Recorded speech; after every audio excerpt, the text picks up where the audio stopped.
네, 은혜로운 일정 장은희입니다. 이번 한 주도 일정 저와 함께 체크하시면서 앞으로 어떤 일정을 잘 미리 캐치를 해서 조금 더 현명한 투자를 할 수 있을지 이야기해 보도록 하겠습니다. 일단 어제 굉장히 중요한 이슈가 하나 있었죠.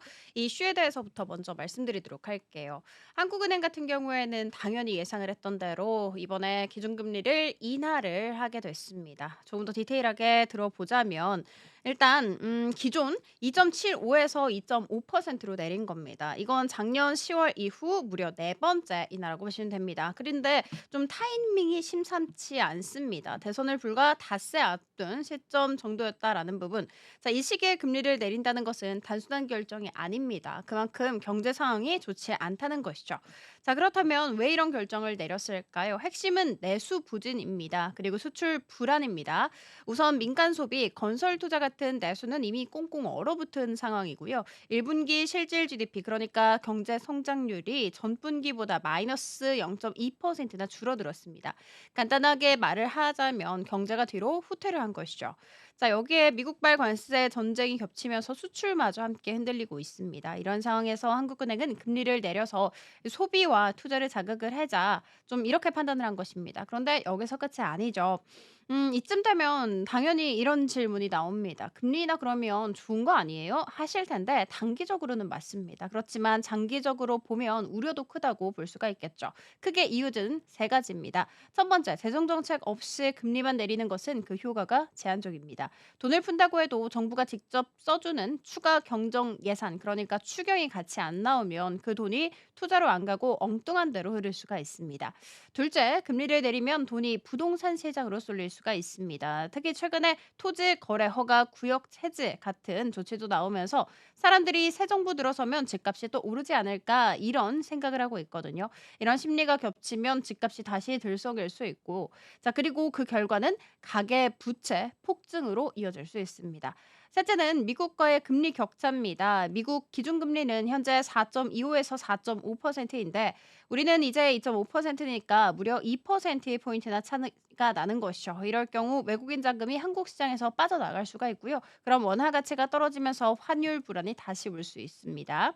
자, 그럼에도 불구하고 한국은행이 금리를 내린 것은요. 우리 경제가 생각보다 더 안 좋기 때문입니다.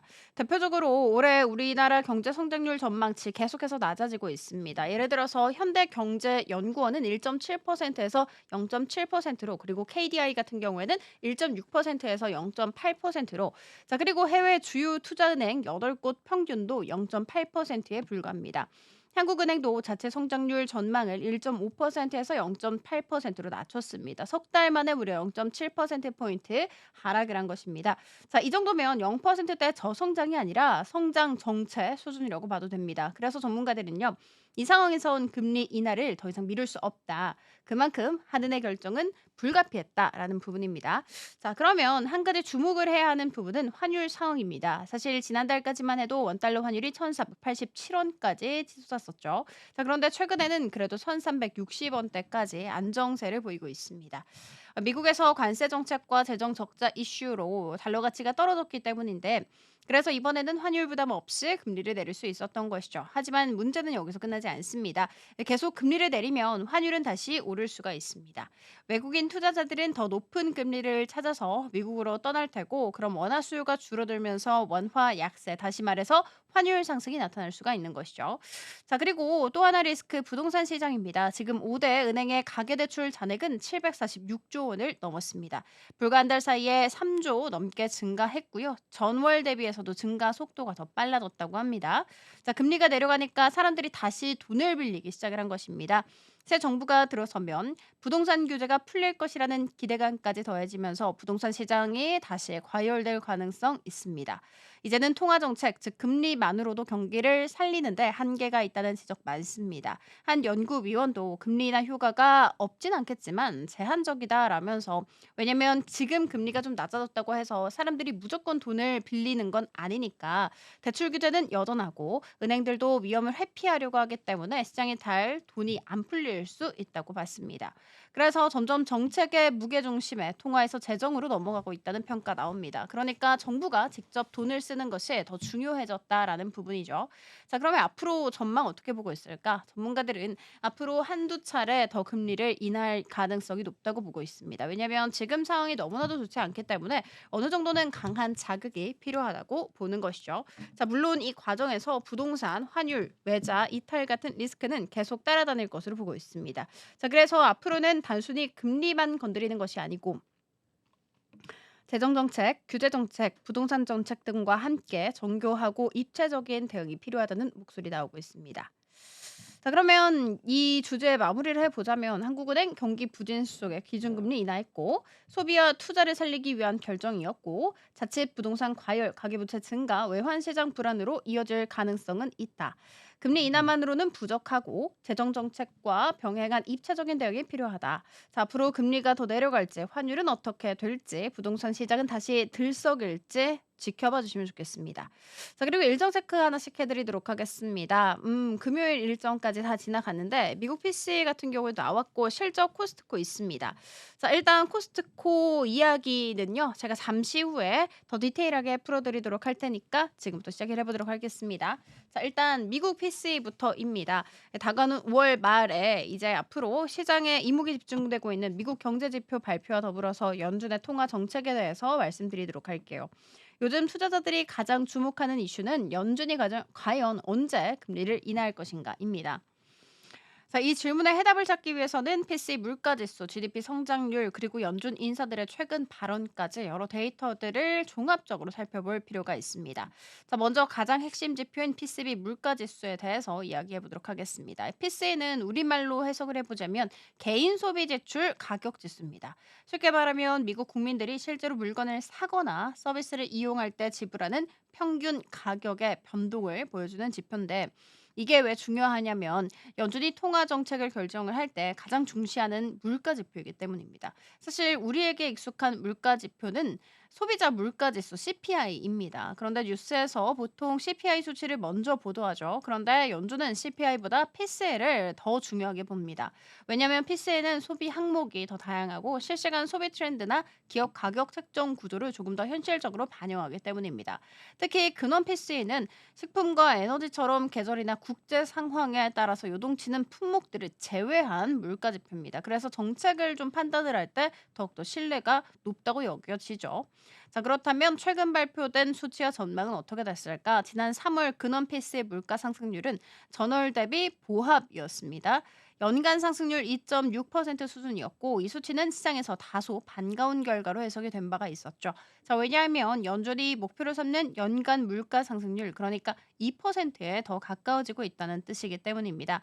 하지만 이번 주 금요일인 5월 30일에 발표될 저희 4월 수치는 약간 다를 수 있습니다. 시장에서는 전월 대비 0.1% 상승, 연간으로는 2.5% 상승할 것으로 보고 있습니다. 물가가 아주 소폭 올라갈 수 있다는 전망이죠. 이 정도면 충격적인 수준은 아니겠지만 그렇다고 해서 연준이 곧바로 금리를 내릴 만큼 명확하게 안정적인 상황도 아니다라고 평가받고 있습니다. 자, 다음으로 미국의 1분기 GDP 수정치 살펴보도록 하겠습니다. 그 전에 먼저 속보치부터 나온다는 부분. 속보치 같은 경우에는 4월 말에 발표가 된 바가 있었죠. 결과는요. 전기 대비 연율이 마이너스 0.3%, 즉 마이너스 성장을 기록을 한 바가 있습니다. 자, 이거는 2022년 2분기 후 처음으로 있는 일이었습니다. 경기 침체 신호가 조금씩 고개를 들고 있다는 것이겠죠. 이번 수정치는 이 수치가 얼마나 조정될지 주목이 된 바가 있었습니다. 마이너스 폭이 유지되거나 더 커진다면 시장은 확실한 경기 둔화 국면으로 받아들일 수 있습니다. 자, 이쯤 되면 연준이 고민에 좀 빠질 수밖에 없겠죠. 한쪽에서는 물가가 완전히 안정되지 않았으니까 금리를 유지하거나 더 오래 동결하자라는 주장이 나오고 있고요. 다른 한편에서는 경기가 식고 있으니까 금리 인하를 서둘러야 한다라는 목소리 나오고 있습니다. 실제로 이번 5월 FOMC 회의록은 양쪽 의견이 동시에 나왔음을 보여주고 있습니다. 실업률은 오르고 소비가 둔화되고 있다는 우려와 더불어서 아직은 물가 상승 위험도 완전히 사라지지 않았다는 경계심이 공존하는 모습이죠. 자, 이런 상황 속에서 연준 인사들이 어떤 말을 했는지도 굉장히 중요한 힌트입니다. 자, 보스턴 연은 총재 콜린스는 이렇게 말했습니다. 경제 불확실성이 크기 때문에 예상보다 더 오래 제약적인 금리 수준을 유지할 필요가 있다. 즉 연내 금리 금리나 없을 수도 있다는 겁니다. 자, 그리고 뉴욕 연은 윌리엄스 총재는요, 6월이나 7월에 확실한 결정을 내릴 만한 충분한 데이터가 없을 것이다라고 이야기했습니다. 그러니까 좀 더 시간을 갖고 보겠다라는 것이고요. 애틀랜타 연은 보스틱 총재도 연내 한 차례 인하가 적절하겠지만 무역 환경과 신용 등급 리스크 등 외부 변수까지 고려를 하면 평가를 하려면 최소 3개월에서 6개월은 더 필요하다. 이렇게 얘기했습니다. 자, 이런 발언들은 보면 연준 내부에서도 빠른 인사를 주장하는 인사는 거의 없다는 것을 알아갈 수가 있습니다. 이제 시장의 반응 한번 살펴보도록 할게요. 연준의 정책에 대한 시장 기대를 나타내는 지표 중 하나가 CME 패드워치 툴입니다. 이걸 보면 금리 인하가 언제쯤 시작될지 시장이 어떻게 예측을 하고 있는지 알아갈 수가 있는데 6월 금리 인하 가능성 5%도 안 되고 금리 동결 가능성 무려 94.3%입니다. 자, 7월 상황 비슷합니다. 금리 동결 가능성 76.8%. 자, 인하 가능성 여전히 낮습니다. 9월 돼서야 인하 가능성이 56.2%로 동결 가능성보다 조금 더 높은 수준입니다. 자, 그러니까 시장도 최소한 3개월 이상은 현재 금리가 유지될 것이라고 보는 것이죠. 자, 여기에 또 다른 변수 있습니다. 바로 트럼프 대통령의 무역 정책인데요. 최근 트럼프 대통령 6월부터 이후에 갑자기 50%의 고유 관세를 부과하겠다라고 선언을 했다가 바로 연기를 했습니다. 이런 식의 좀 갑작스러운 정책 변화는 글로벌 무역에 대한 불확실성을 키우고요. 미국 경제에도 악영향을 줄 수 있습니다. 그래서 연준 입장에서는 내부 데이터뿐만이 아니라 이런 정치적 변수까지 고려를 해야 되기 때문에 정책 판단에 더욱더 신중을 기할 수밖에 없습니다. 자, 그러면 정리를 한번 해보도록 할게요. 일단 이번 주에는 연속적으로 계속 중요한 발표가 나왔기 때문에 시장 방향성 계속해서 좀 급변할 수 있는 구간이라는 부분. 자, 그리고 트럼프 통상 정책 같은 외부 변수도 여전히 시장에 영향을 주고 있다는 부분. 자, 그래서 투자자 입장에서는 당장 금리 인하를만 좀 초점을 맞추는 것이 아니라 지표 하나하나에 좀 민감하게 반응할 필요가 있다라는 거 체크해 드리면서 코스트코 실적 발표로 들어가 보도록 하겠습니다. 자, 미국의 대표적인 유통기업 바로 코스트코의 실적 발표 중심으로 이야기 진행해 보도록 하겠습니다. 아마 많은 분들이 이 회사 이름은 다 들어보셨을 것 같습니다. 창고형 할인 매장으로 전 세계에서 정말 사랑받고 있는 브랜드이기도 하죠. 자, 그런데 단순히 장을 보러 가는 곳으로만 생각을 했다면 오늘 발표를 통해서 조금 더 다른 시각 가져볼 수 있겠습니다.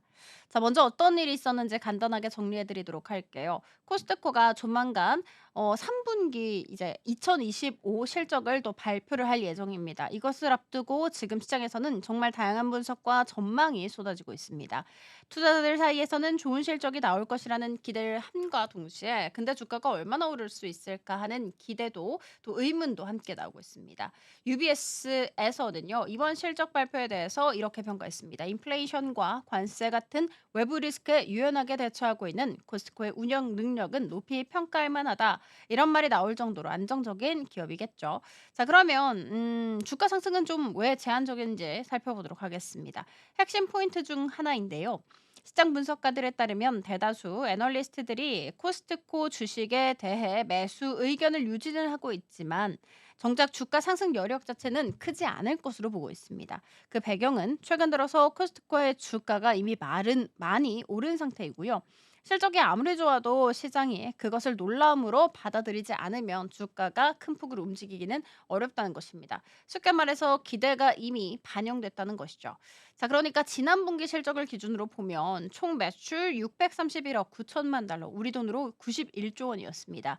영업이익이 작년보다도 8% 증가했고요. EPS는 4.1달러로 발표됐습니다. 이것도 전년 동기 대비해서 증가한 수치입니다. 이런 수치를 보면 와, 실적 좋네라는 생각이 들겠지만 실제 시장 반응은 조금 차가울 수 있습니다. 왜냐하면 이미 예상됐었던 수준이고 주가적인 모멘텀, 그러니까 주가를 확 끌어올릴 수 있을 정도의 그런 자극적인 모멘텀은 부족하다는 평가였습니다.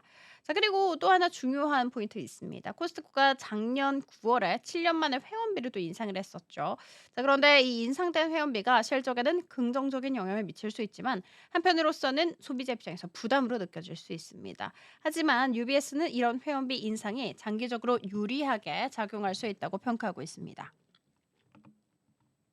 자, 고마진 가입비 수익이 향후 관세 부담을 흡수하는 데 도움이 된다는 겁니다. 즉, 회원비를 올려도 사람들이 계속 유지만 한다면 이건 아주 안정적인 수익원이 된다라는 이야기. 자, 시장에서는 이번 실적 발표가 주가를 획기적으로 바꿀 것 같지는 않다는 관측 많습니다. UBS도 이렇게 이야기를 했고요. 자, 하지만 그럼에도 불구하고 코스트코의 운영 역량 자체는 굉장히 긍정적으로 평가받고 있습니다.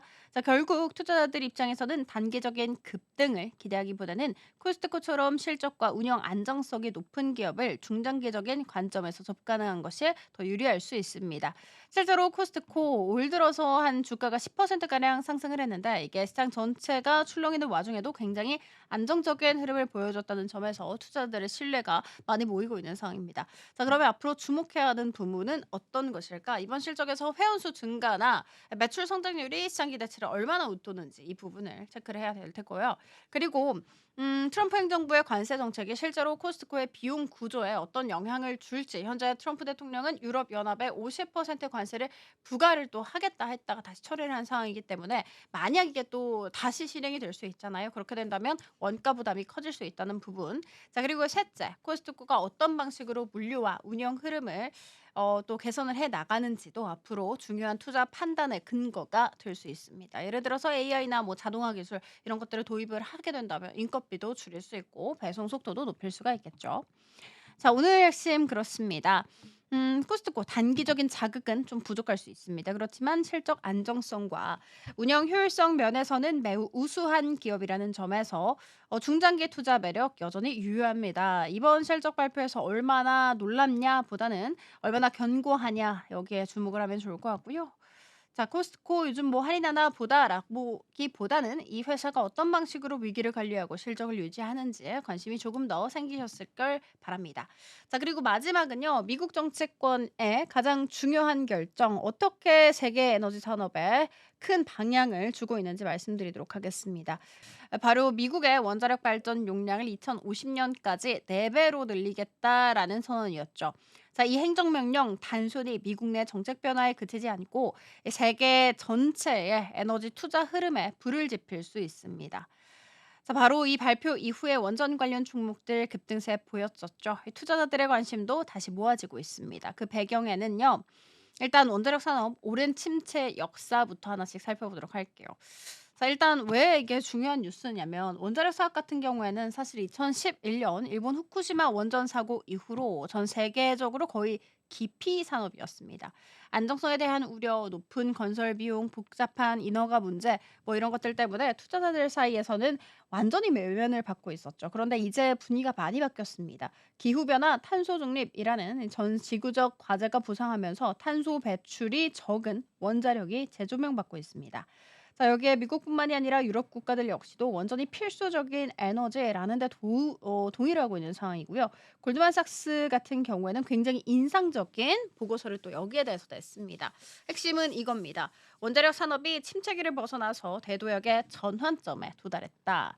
자, 여러분 이 수치를 보면 이 말이 왜 나오는지 알 수 있습니다. 2020년까지만 해도 원전 산업에 대한 평균 투자가 연평균 1% 증가하는 데 불과했는데 2020년 이후에 최근까지는 연평균 14%로 증가 속도가 정말 뛰었습니다. 이건 단순한 관심이 아니라 실제로 돈이 움직이고 있음을 의미를 하겠죠. 자, 그러면 이 트렌드에서 직접적인 수혜를 받는 기업들은 누굴까? 미국 주식 중에서 카메코와 GE, 버노바를 대표 수혜주로 꼽았습니다. 카메코라는 것은요, 세계 최대 우라늄 채굴 기업 중 하나입니다. 우라늄은 원전을 돌리기 위해서 핵심 연료로 보시면 되는데, 그러니까 이 회사는 원전 산업의 밑단, 공급망 핵심에 있는 것입니다. 캐나다와 카자흐스탄에 우라늄 광산 보유하고 있는 부분, 웨스팅하우스가 지분 49%도 보유하고 있기 때문에 원자로 건설 산업에도 참여해서 현재 주가 기준으로 11% 상승 여력이 있다는 것이 골드만삭스의 분석이었습니다. 매수 의견 내놨다는 점. 자, 그리고 GE 번호바 살펴보도록 하겠습니다. 이 기업은 사실 전력 장비 제조업체인데 최근 들어서 SMR 설계에 집중이 되면서 새롭게 주목받고 있습니다. SMR이 뭔가 하면 기존 대형 원자로보다도 더 저렴하고 빠르게 설치가 가능한 미래형 원자로입니다.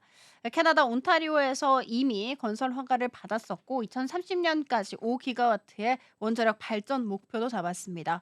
자, 골드만삭스는 이 기업에도 매수 의견 목표 주가는 $500로 제시했습니다. 현재 주가보다 약 7% 상승 여력이 있다라는 부분입니다. 자, 그리고 다음 살펴보도록 하겠습니다. 주의가 필요한 종목들도 있겠죠. 뉴스케일 파워와 비스트라입니다. 자, 그렇다고 해서 원전주 모두 다 좋은 것은 아니라는 부분 체크해 드리도록 할게요. 너무 많이 올라서 기업들이 좀 조심을 해야 되는 부분이라고 봤습니다. 뉴스케일 파워 같은 경우에는 미국에서 유일하게 SMR 설계를 미국 원자력 규제 위원회에 제출한 회사라고 보시면 됩니다. 아주 강력한 기술과 규제 인허가 가능성을 갖고 있지만 최근 주가가 보이시는 것처럼 정말 가파르게 올랐기 때문에 오히려 지금은 중립 의견을 내고 있습니다. 목표 주가는 지금 현재보다 21% 낮게 제시를 했습니다. 자, 비스트라 같은 경우에도 좀 주의하는데 필요한 종목이라고 보고 있습니다. 무려 41기가와트 규모의 발전 포트폴리오를 가진 대형 전력 회사인데 그중에서 6.5기가와트가 원자력 발전이고요. 최근에는 데이터 센터 전력 공급 계약 체결 후보로도 주목받았습니다. 자, 그런데 골드만삭스는 여기에도 중립 의견을 냈습니다. 왜냐하면 주가가 너무 높기 때문. 자, 목표가는 현재보다 15% 낮게 제시를 했습니다. 자, 일단 정리를 해 보자면 첫 번째, 정치적 선언 하나가 산업을 다시 움직이게 만들었고요. 두 번째, 기후 변화와 에너지 안보 문제가 원자력의 부활을 정당화시키고 있습니다.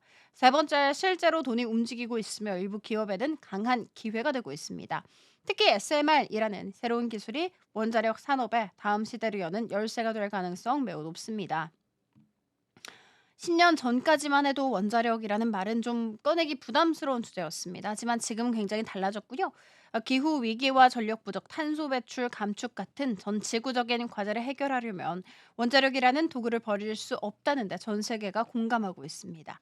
이제는 원자력을 어떻게 안전하고 효율적으로 활용할 것인지, 그리고 이 변화 속에서 어떤 기업이 진짜 기술력과 경쟁력을 갖고 있는지 봐야 하는 시기입니다.